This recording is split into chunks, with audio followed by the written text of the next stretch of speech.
for the children of Adam of the past, present, and future. So, let's start with Peter, the non-Muslim. Now, Peter, he has good health, he has a good job, he has a nice car, a nice house, and wife and children. Monday morning, usual, or Sunday morning, as usual, he is going to work, driving to work. Suddenly, he is involved in a car accident. Now, the car accident is a pretty serious car accident, and Peter, ends up in hospital with some broken ribs and some broken bones. So the doctor says it will take him at least 3 to 4 months to get better. Now, after about 4 weeks, because of the car accident, he loses his job. His wife starts nagging him, and he gets more sad. I mean, naturally he is sad because, of course, he had an accident and he lost his job. And, this job, he really loved his job, and it was a good job with good pay. Now, every day his wife is nagging him, when will you get better? I mean, we are behind our bills, and I can't, I need money to go shopping, etc. Now he is still, he's not recovered. He went for his checkup, and the doctor said it's going to take another, 4 or 5 weeks to heal, or maybe longer. So he is sad now, and he is miserable, and he is thinking, he is considering, Peter, the non-Muslim, is considering to drink alcohol because, he has problems in his life, and he wants to, somehow forget these problems. So he goes to the corner shop and he buys a bottle of vodka, alcohol, and then he begins to drink, and then next week he does the same. And then 2 days later, he gets another bottle of vodka and he drinks. And before he knows it, before he realizes, he has become an alcoholic. His wife doesn't like this. His wife says to him, "You are good for nothing, and I am leaving you with our children." And so his wife leaves him with the children. Now he is more sad and he is more miserable. So he, instead of helping himself, he just goes to the corner shop, the off license, and he gets another bottle of vodka or Jack Daniels or Bacardi, and he drinks alcohol, and he drinks more alcohol, and now after another 2 weeks he is seriously behind his mortgage, his bills. I mean, because he had an accident and the government is helping him, because in the UK, if you are temporarily,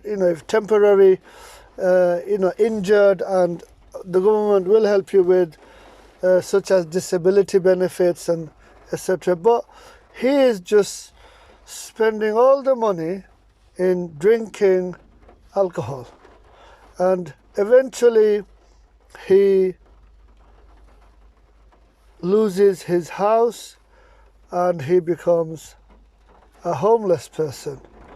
Now, don't get me wrong, I have nothing against homeless people. I am just saying that Peter the non-Muslim, what has happened to him because of drinking a lot of alcohol. Now let's go to Abdul.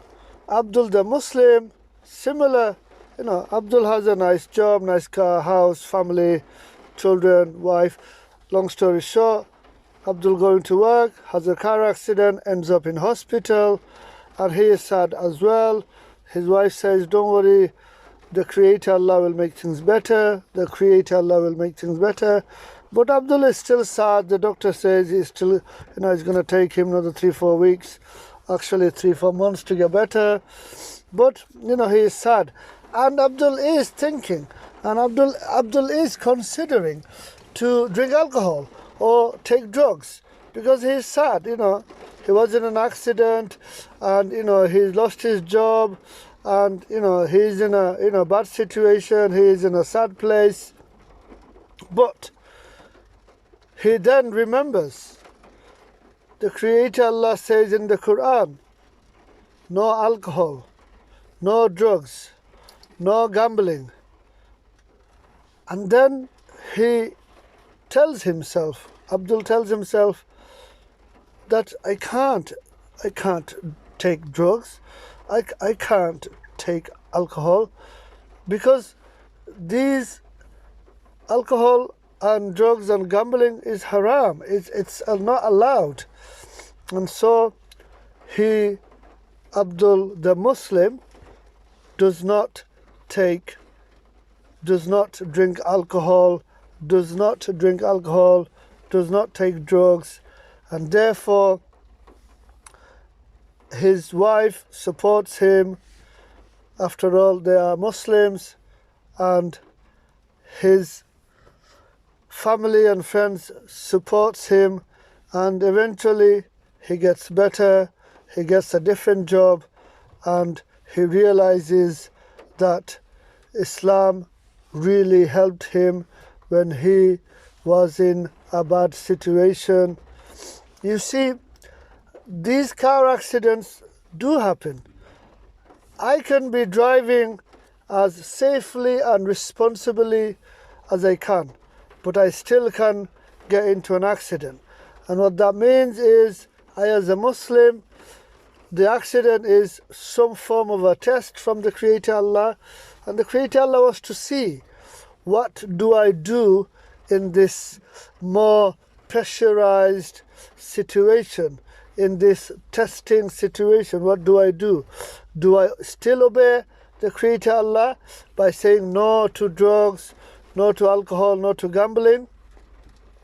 Or do I react like the Peter the non-Muslim, just get sad? Oh, I'm sad, I need drugs, I need alcohol, and I'm just sad, I'm miserable, I hate my life. And this is the attitude we see in the especially in the non-Muslims, and also in some Muslims who are weak. Now don't forget, what I'm trying to say is, yes, the question was, and the question is, why is Islam important? And how is Islam the correct guidance? Now, as you can understand after listening to the story, did Islam, see, in Islam there are deterrents, and the deterrents are no alcohol, no drugs, and no gambling. But let's talk about no drugs and no alcohol. Now let's talk about no drugs, no alcohol. Yeah, no drugs, no alcohol. And if you go and ask any doctor, any psychiatrist about drugs, and if somebody takes drugs for 3, 4, 5 years, they start to lose their brain cells, and they can't think properly, and later on they get psychological illnesses such as schizophrenia and psychosis and other psychological problems. Same with, similar thing with alcohol. If somebody drinks alcohol for 3 to 4 years, they will have an illness called the cirrhosis of the liver.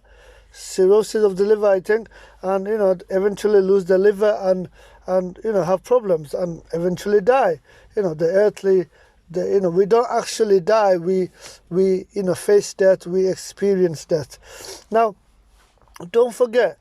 You see, now let's look at quickly summarizing. Now you see, Abdul the Muslim and Peter the non-Muslim, they were in similar, or you can say exactly the same situation. Yeah, going to work and having a car accident and ending up in hospital. But Abdul, he being a Muslim, Islam helped Abdul, because in Islam there are deterrents: no alcohol, no drugs, no gambling, no sex before marriage. I mean, that's a different issue. And if we look at, I'm telling you, if you look at the Bible, if you read the Bible, if you read the book of Sikhism, Hinduism, Judaism, Christianity, and other non-Islamic and non-Muslim ideologies, it doesn't say no alcohol. Yeah, it doesn't say no alcohol, no drugs, no gambling. There are no deterrents whatsoever. Now we live in we free will creatures. Allah, the Creator Allah, has given us free will, and is programmed in our soul. By the way, the real you is your soul, ruh in Arabic, not your earthly body. And in earth, as we are living, we have free will, and of course, there will, there will be ups and downs. There will be, car accidents. There will be, like, someone, you love suddenly, passed away, left, earth, departed earth. Because don't forget, we don't die. We go back to Allah. Yeah, the real you is your soul. The soul experiences death. Now, that's what I'm trying to say. Islam is practical. Why Islam? Again, why Islam? Read the Quran translation by M.A.S. Abdul Halim. It's in English, With an Objective Mind. Read the book Divine Reality by Hamza Andreas Zotsis. Read the books called Signature in the Cell and Darwin's Doubt by Stephen Meyer. And those books, Signature in the Cell and Darwin's Doubt, it tells you that evolution is illogical, and I call illogical evolutionary theories. Illogical